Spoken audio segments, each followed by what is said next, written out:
another chapter for the book. What they don't tell you. What they don't tell you. Yeah. What they don't tell you they've hidden. So imagine, like, I remember it was talking about, like, you know, when somebody needs to go and clear out a house, like if somebody's passed away. Yeah.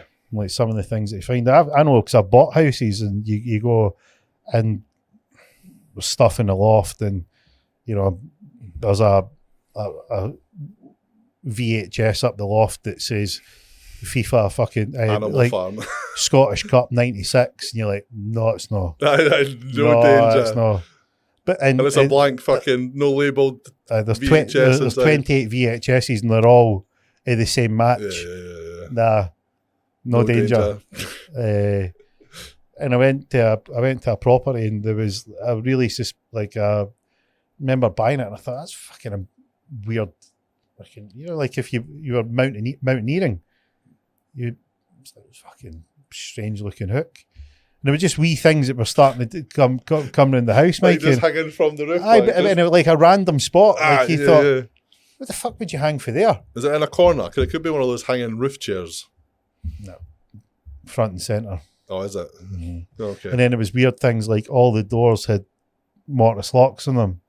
Why would you fucking have mortise locks here? And then I was starting to think you would find just wee sort of little empty box here. Yeah. You know, that bin hadn't been emptied here. And I'm like, And then I got real confirmation because where the property was, there was like a car park and the car park was elevated. So if you were in the car park, you would be eye line with this room. Yeah. And it turns out that the blinds looked as if they were closed, but if you were out in the car park, you could actually see a little bit in. Yeah. So when I'd bought the property, chatting to the neighbour and like, what are you going to do with it? Yada, yada, yada. And it was like, I just need to change some of the doors and change the kitchen and stuff like that. As I feel like plaster work done and all that and just general chit chat. There's a few hooks and stuff like that. We'll get them taken out. I don't know if they were like doing mountain climbing. He's like, no, that was the sex swing. They didn't think that we knew about it, but you could. And he goes to explain with the blinds, you can actually see from the car park. And I was like, oh wow. I was like, right, okay. And there's a great. I could write a book. You know, the tales of a property investor. You should, mate. I'm telling you, like, and I would. There's just some things that when you need to say. There was a story that I'd heard. It would be like that. Allegedly. Yeah.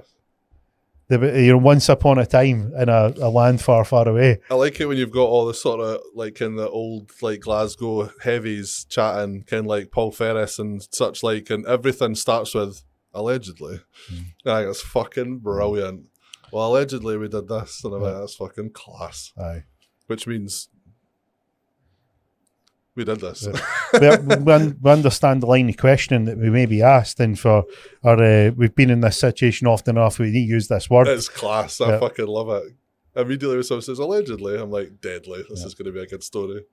But it's good because you can preface it. I remember it was a really successful property guy, and he was a bit of a character, and he would tell tall tales, and his whole bit was that he would tell tall tales at these events, and some of them would be true, and some of them would be made up. You had to work out which was which.